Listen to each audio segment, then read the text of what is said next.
بسم اللہ الرحمن الرحیم الحمد للہ وحدہ لا شریک لہ والصلاة والسلام علی محمد لا نبی بعدہ ولا رسالة بعد رسالتی ولا نبوة بعد نبوتی ولا کتاب بعد کتابی ولا شریعة بعد شریعتی ولا معصوم بعد عصمتی ولا سنة بعد سنتی ولا امة بعد امتی. قال اللہ تبارک وتعالی وما أصابكم من مصيبة فبما كسبت أيديكم ويعفو عن كثير. وقال النبي صلى الله عليه وسلم إذا حزبه أمر فدع إلى الصلاة أو كما قال عليه الصلاة والتسليم. میرے محترم بزرگوں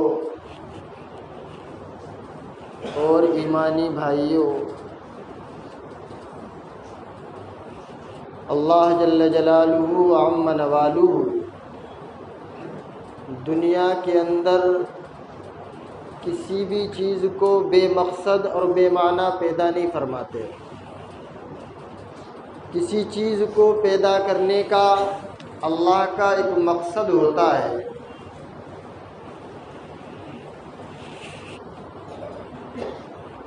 وہ چیز اگر اس مقصد پر قائم اور دائم ہے جس مقصد کے تحت اللہ نے اس کو پیدا کیا ہے، تو دنیا اور دنیا کے بعد والی زندگی میں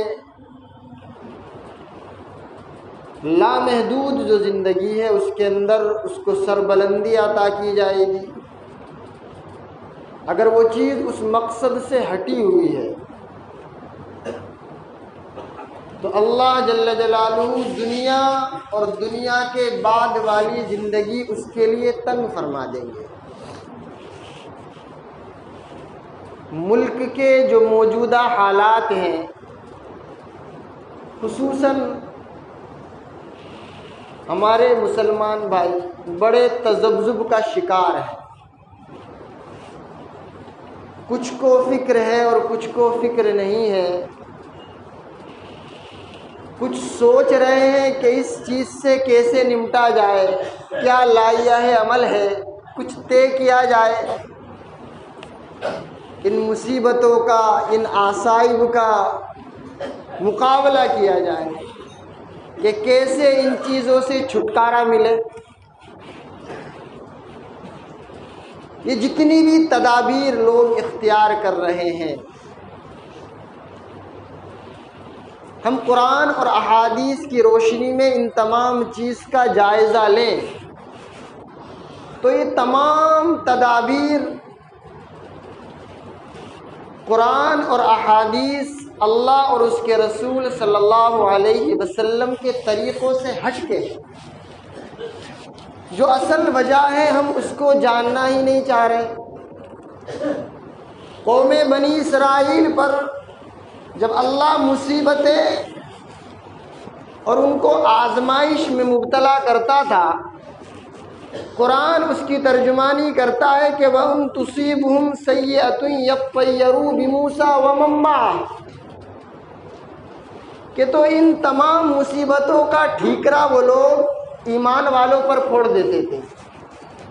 قوم بنی اسرائیل والے وَإِن تُصِيبْهُمْ سَيِّئَةٌ يَطَّيَّرُوا بِمُوسَىٰ وَمَن مَّعَهُ، کہ ہمارے اوپر جو تکالیف آ رہی ہیں وہ تم ایمان والوں کی وجہ سے آ رہی ہیں.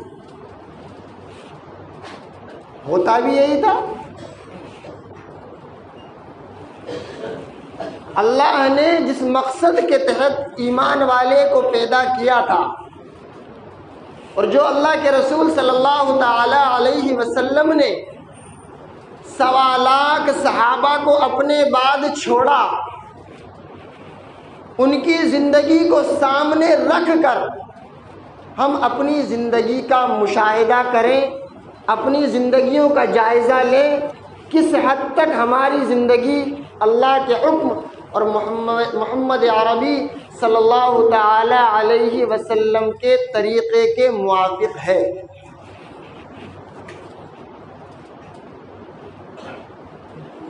اگر نہیں ہے میرے محترم بزرگوں اور دوستو، تو یہ واویلا مچانے کی ضرورت ہی نہیں ہے۔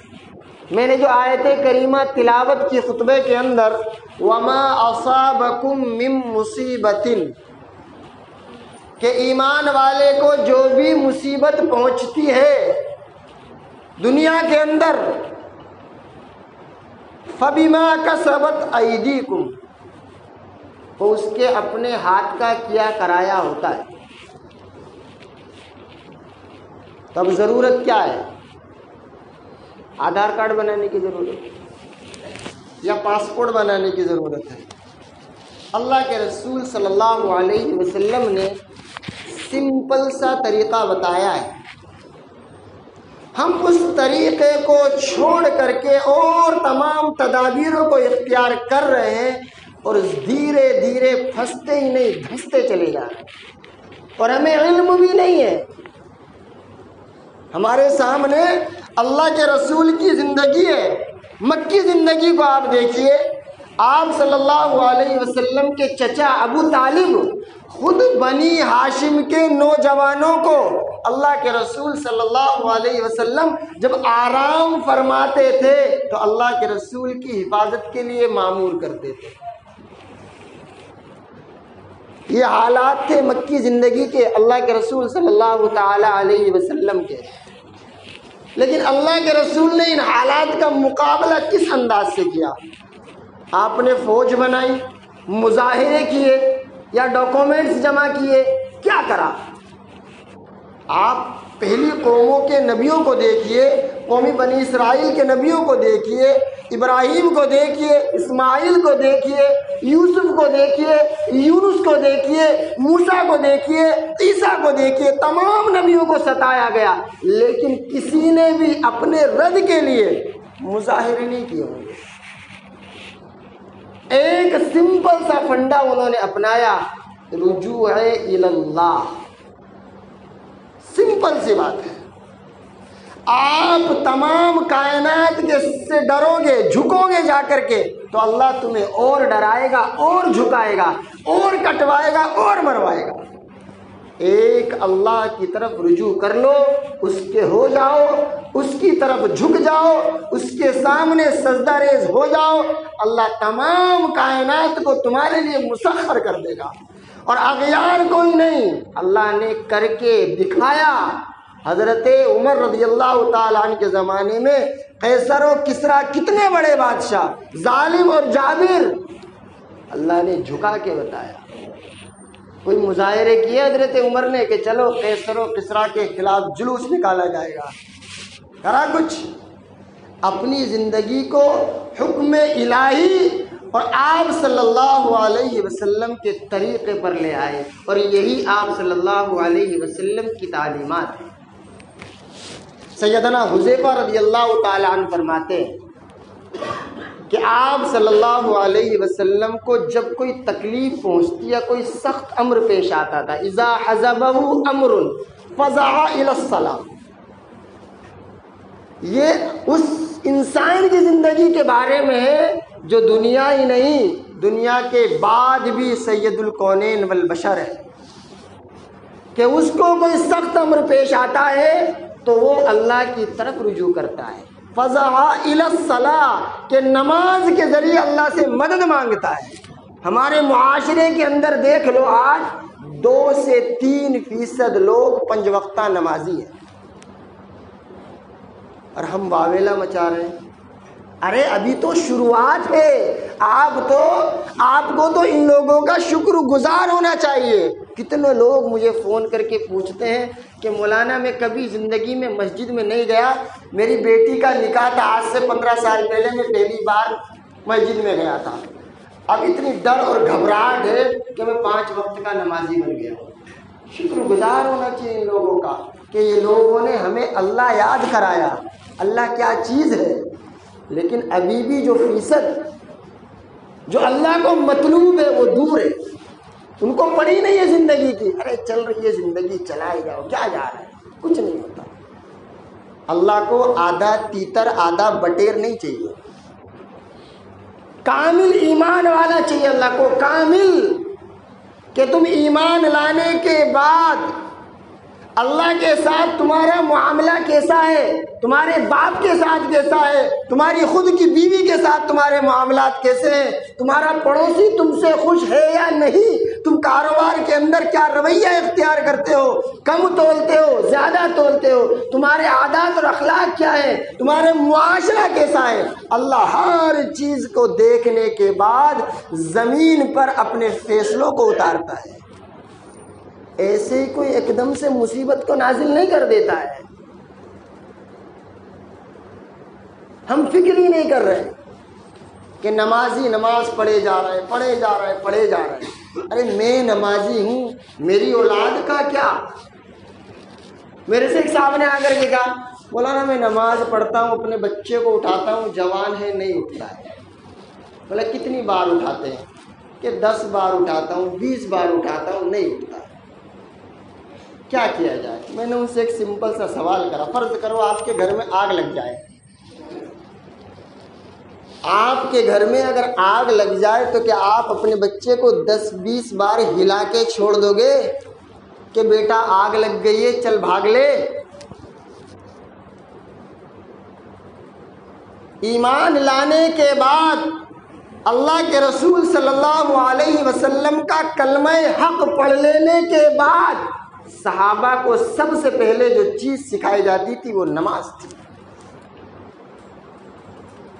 اور اسلام کی بنیاد جن 5 ستونوں پر محمد عربی نے بتائی ہے، کلمہ حق پڑھ لینے کے بعد وہ نماز ہے.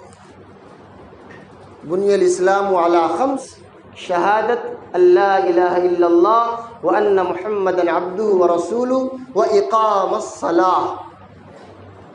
ایمان لانے کے بعد سب سے مقدم پہلی چیز نماز ہے. واویلا مچانے سے کچھ نہیں ہوگا.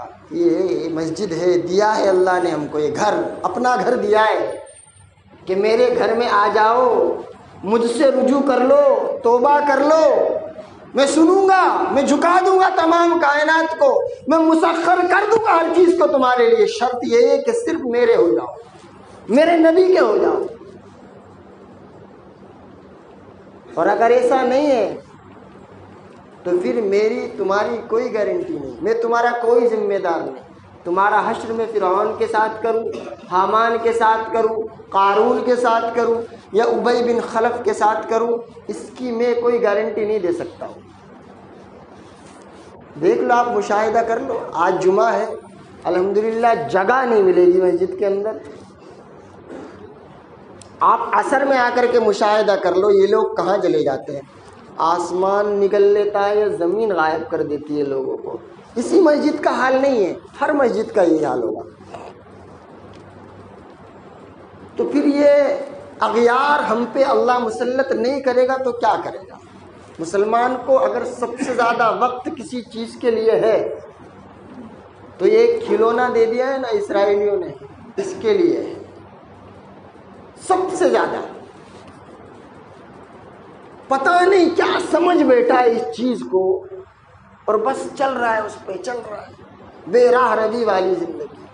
ارے استعمال کرو، ایسا انکار نہیں ہے اس چیز کا. وقت کی ضرورت ہے موبائل، لیکن اتنا بھی مت انکار کرو کہ اس کے غلام بن جاؤ. میں خود دیکھتا ہوں نکڑ پہ کھڑا ہے نوجوان، کھڑا ہے بس اتنا مگن ہے کہ بازو سے میت گزر رہی ہے، اس کو بھی طرف متوجہ ہے نہیں. بس مرنے والا مر گیا، ارے میرے کو کیا کرنے کا، کھیلنے کو نا مولوی صاحب کی، یار کیا پریشان کرتے رہتے ہو. اتنی بے راہ روی والی زندگی ہے اور امیدیں کتنی بڑی بڑی ہیں. بس ابھی 2 رکعت پڑھوں گا اور اللہ فرشتوں کی ایک فوج بھیجے گا اور یہ سارے اغیار کو نیست و نابود کر دے گا اللہ. خواب دیکھو لیکن تھوڑا کنٹرول میں دیکھو. پلین مانگو گے تو سائیکل کا ایک ہینڈل بھی دے گا اللہ میاں کہ نہیں. اعمال ہے ویسے یا نہیں ہے، اخلاق ہے ویسے یا نہیں ہیں؟ معاملات ہیں ویسے یا نہیں ہیں؟ ارے نبی کے اخلاق تو پڑھو، نبی کی زندگی پڑھو، گھبرانے کی کیا ضرورت ہے؟ یہ کفار سے بڑے ظالم نہیں ہو سکتے۔ اللہ کے رسول صلی اللہ علیہ وسلم کو اتنا مجبور کر دیا کہ آپ صلی اللہ علیہ وسلم کو اپنا وطن اصلی چھوڑنا پڑا۔ اللہ کے رسول نے مکے سے مدینے کی ہجرت کی۔ ابھی تو ہمیں اتنا مجبور نہیں کیا گیا ہے، یا کر دیا گیا ہے مجبور؟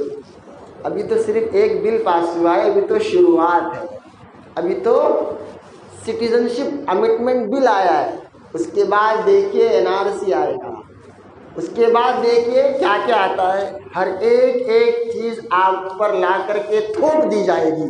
پھر ایک دور شروع ہوگا ارتداد کا، لوگ ایمان کو چھوڑ کر کے ایمان والا رہنا پسند نہیں کریں گے کہ یار اتنی تکلیف ہے تو گنگا پرساد بن جاتا ہوں، جمنا پرساد بن جاتا ہوں، اس میں آسانی ہے۔ ایک ارتداد کی لہر چلے گی، اللہ چھٹنی کرے گا کون 100% ایمان والا ہے کون نہیں ہے۔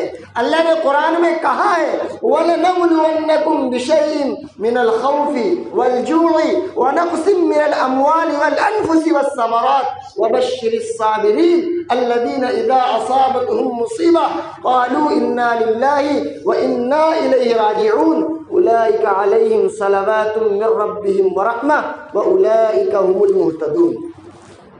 یہ اللہ نے اصول بتا دیا ہے اپنا کہ میں تم لوگوں کو خوف کے ذریعے آزماؤں گا، تمہارے دلوں کے اندر تمہارے اوپر خوف مسلط کروں گا، بِشَيْءٍ مِّنَ الْخَوْفِ وَالْجُوعِ، اور بھوک سے، مال کی تنگی ہو جائے گی تمہارے پاس، مِّنَ الْأَمْوَالِ وَالْأَنفُسِ، تمہاری جانوں کے ذریعے، مِّنَ الثَّمَرَاتِ، تمہارے پھلوں کے ذریعے نقصان کروں گا اس کے اندر۔ تم جو صبح سو گے، رات کو جب سو گے دیکھو گے میری لہلاتی فصل ہے، میرے باغات ہرے بھرے ہیں، صبح اٹھو گے تو سارے کے سارے نیست و نابود ہو جائیں گے، میں پھلوں کے ذریعے تمہاروں کو آزماؤں گا، من الاموال والانفس والثمرات وبشر الصابرین۔ اور یہ سب دیکھنے کے بعد جو لوگ اس پر صبر کریں گے، صبر سے مراد یہ نہیں ہے کہ آدمی یہ سب دیکھ لے اور صبر کر کے گھر میں بیٹھ جائے۔ اللہ کے رسول صلی اللہ علیہ وسلم کی چچا سیدنا عباس رضی اللہ تعالیٰ ایک سفر پہ روانہ ہے، آپ کو خبر ملتی ہے میت کی، آپ گھوڑے کو سائیڈ میں لگاتے ہیں، گھوڑے سے اترتے ہیں، 2 رکعت نماز ادا کرتے ہیں، اللہ سے دعا کرتے ہیں۔ اللہ نے ہمیں سمپل سی بات بتائی ہے، اللہ کے رسول نے فرمایا کہ انسان جب سجدے میں ہوتا ہے نا، سجدے میں اللہ کے سب سے زیادہ قریب ہوتا ہے۔ ہمارے پاس تو وہ اتھارٹی ہے، اس کا استعمال کون کر رہا ہے؟ مظاہرے کر رہے ہیں، ڈاکومنٹس کے پیچھے پڑے کہ 2 رکعت آ کے سجدہ ریز ہو تو جاؤ، اللہ سے توبہ کر تو لو، استغفار مانگ تو لو اللہ سے۔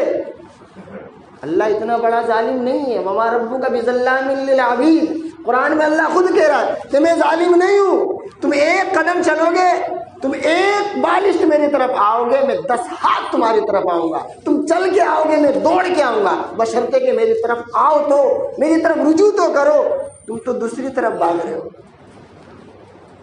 ارے وہ سجدہ دیا اللہ نے کہ انسان، وہ نماز دی اللہ نے جس میں انسان اللہ سے بات کرتا ہے۔ ہم موبائل میں کیسے چیٹنگ کرتے ہیں، اللہ سے بات کرتا ہے انسان، اپلائی تو کرو، اللہ کو بتاؤ تو اللہ اس تکلیف میں ہوں، اس مصیبت میں ہوں، تو ہی نکال سکتا ہے، تو ہی باہر لا سکتا ہے، تیرے علاوہ کوئی طاقت نہیں ہے، آؤ تم اس کے دربار میں۔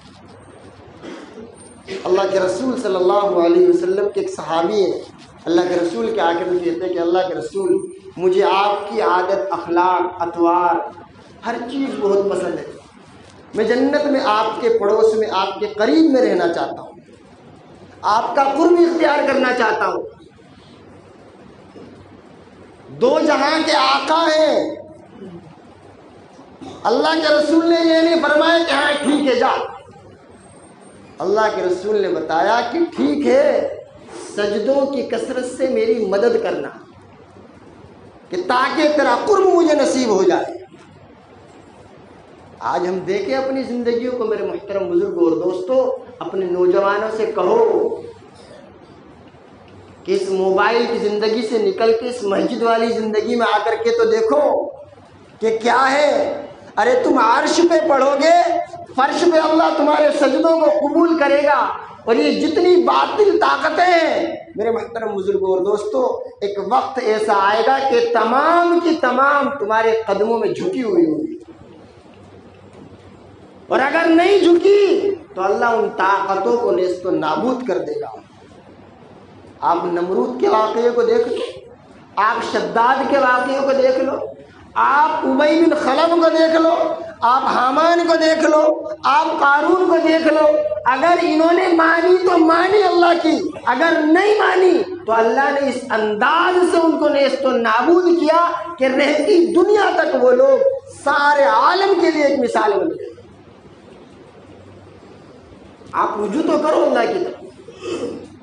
میں نے پچھلے ہفتے بتایا تھا کہ فرعون کتنا ظالم بادشاہ، کئی ہزار سال اس نے حکومت کی، 12,000 حمل اس نے ساقط کرائے، 1 لاکھ سے 1.25 لاکھ سے زائد بچوں کو اس نے قتل کروایا۔ اتنا بڑا ظالم اور جابر بادشاہ حضرت موسیٰ علیہ السلام کے مد مقابل اللہ نے دیا ان کو۔ کون موسیٰ؟ جو 100% اللہ کے رسول اور اللہ کے پیغمبر تھے میرے محترم بزرگوں اور دوستوں۔ آج ہمارے سامنے یہ لوگ مد مقابل ہیں، تو ہم اپنے ایمان کی، اپنے اعمال کی اور اپنی نمازوں کے ذریعے ان لوگوں کا مقابلہ کریں، اور کوئی طاقت نہیں ہمارے سامنے۔ حضرت موسیٰ نے کوئی الگ سے کوئی کچھ طاقت نہیں لائے، جو کچھ طاقت تھی ان کے پاس وہ ساری خدائی طاقت تھی میرے محترم بزرگوں اور دوستوں۔ ہر مدد انہوں نے اللہ کے ذریعے چاہی، اللہ سے مدد طلب کی۔ اللہ نے کیا ان کو صلہ دیا کہ حضرت موسیٰ علیہ السلام کو مع اپنے حواریین کے دریائے نیل کو پار کرا دیا، اور فرعون کو اللہ نے ڈبا ڈبا کے تڑپا تڑپا کے مارا۔ تاریخ گواہ ہے، آج بھی اس کی لاش مصر کے عجائب گھر میں رکھی ہوئی ہے۔ عبرت کے لیے جا کر کے دیکھ لو میرے محترم بزرگوں اور دوستوں۔ ہم تو ڈرے ہوئے ہیں، سہمے ہوئے ہیں، کیا ضرورت ہے؟ ارے ہمارے پاس تو وہ طاقت ہے، وہ ایمان ہے کہ اللہ نے فرمایا ہے کہ جب تک ایک بھی اللہ اللہ کہنے والا میرا نام لے بھائی اس دنیا پر قائم رہے گا، میں وقت پر ہر چیز کو چلاتا رہوں گا۔ بارش وقت پہ برسے گی، سورج وقت پہ نکلے گا۔ یہ جتنے بھی اغیار ہیں یہ ہمارے اور ہمارے ایمان کی بدولت دنیا کے اندر زندہ ہے، لیکن پہلے اپنے ایمان کو اتنا مضبوط بناؤ تو صحیح کہ جو ایمان اللہ کو مطلوب ہو تم ہاتھ اٹھاؤ، اللہ تمہارے ہاتھوں کو رد نہ کرے، تم سجدہ کرو اور سجدے سے تم اپنے سر کو اٹھاؤ، اللہ تمہاری مرادوں کو پوری کر دے۔ ایمان لانے کے بعد جو اللہ کا سب سے مضبوط، سب سے اہم فریضہ نماز تھا، آج مسلمان سب سے زیادہ اس سے غافل ہے۔ ہم اپنے نوجوانوں کو میرے محترم بزرگوں اور دوستوں دعوت کے ذریعے، سمجھانے کے ذریعے ہر اعتبار سے مسجد میں لانے کی کوشش کریں۔ باطل سے لڑنے کا اور باطل سے جیتنے کا واحد راستہ اللہ کے دربار میں سجدہ ریز ہو جانا ہے۔ آپ یہ مت سمجھو کہ ڈاکومنٹس بنانے سے، پاسپورٹ بنانے سے، پین کارڈ بنانے سے ہماری پار بڑھ جائے گی، کچھ نہیں ہو سکتا۔ جب باطل اگر ٹھان لے کہ ان کو ملک بدر کرنا ہے، ان کو پریشان کرنا ہے، تو تم بھی ٹھان لو کہ ہمیں 100% ایمان والا بن کے ایمانی طاقت سے، خدائی طاقت سے ان کا مقابلہ کرنا ہے۔ اور یاد رہے دنیاوی طاقت کے سامنے اللہ کی طاقت بہت بڑی ہے۔ تم 100% ایمان والے بن کے بتاؤ، اللہ نے جو قوم بنی اسرائیل پر منہ سلوہ نازل کیا، وہ اس قوم کے لیے بھی اللہ، محمد عربی صلی اللہ علیہ وسلم کے لیے بھی وہ انعامات، اللہ ان انعامات سے بھی نوازے گا۔ نماز کسی حال میں میرے محترم بزرگوں اور دوستوں معاف نہیں ہے۔ اللہ کے رسول کی زندگی کو دیکھو میرے محترم بزرگوں اور دوستوں، تمہارا نبی، اتنا پیارا نبی اللہ نے تم کو دیا ہے، وہ خود فرماتے ہیں کہ میری آنکھوں کی ٹھنڈک اگر کہیں ہے تو وہ نماز میں ہے۔ آپ کا آخری وقت ہے، آپ زمین پر برابر پیر نہیں رکھ پا رہے ہیں، وہ میرا نبی میرے محترم بزرگوں اور دوستوں 2 صحابی کے سہارے سے پاؤں سے گھسٹتا ہوا مسجد میں تشریف لاتا ہے اور 2 گانا نماز ادا کرتا ہے۔ آج ہمارے اوپر وہ حالات نہیں آئے ہیں، وہ بیماریاں نہیں ہیں، چلتے پھرتے ہاتھ پیر ہیں، پھر بھی ہم اور ہمارا نوجوان اللہ کے حضور سجدہ ریز ہونے کے لیے تیار نہیں ہے اور واویلا مچاتے ہیں کہ یا اللہ یہ کیا مصیبت ہے۔ ابھی بھی نہ سمجھیں گے تو میرے محترم بزرگ اور دوستو حالات اور زیادہ بد سے بدتر ہوتے چلے جائیں گے۔ اس سے بہتر یہی ہے کہ ہم اپنے آپ بھی 5 وقتہ نمازی بنیں اور اپنے جو ہمارے چھوٹے بچے ہیں، بڑے ہیں، نوجوان ہیں، ان کو بھی اس مسجد سے جوڑنے کی کوشش کریں۔ اللہ اگر کہیں سنتا ہے تو وہ اپنے گھر میں سنتا ہے۔ میرے محترم بزرگ اور دوستو اللہ کے سامنے ان کو سجدہ ریز ہونے کی عادت ڈالیں، دعا کریں کہ اللہ اس امت مسلمہ پر اس امت مسلمہ کے حال پر رحم کا، کرم کا، عافیت کا معاملہ فرمائے اور تمام مسلمانوں کو 5 وقتہ 100% نمازی بننے کی توفیق عطا فرمائے۔ آمین ثم آمین، وآخر دعوانا الحمد للہ رب العالمین۔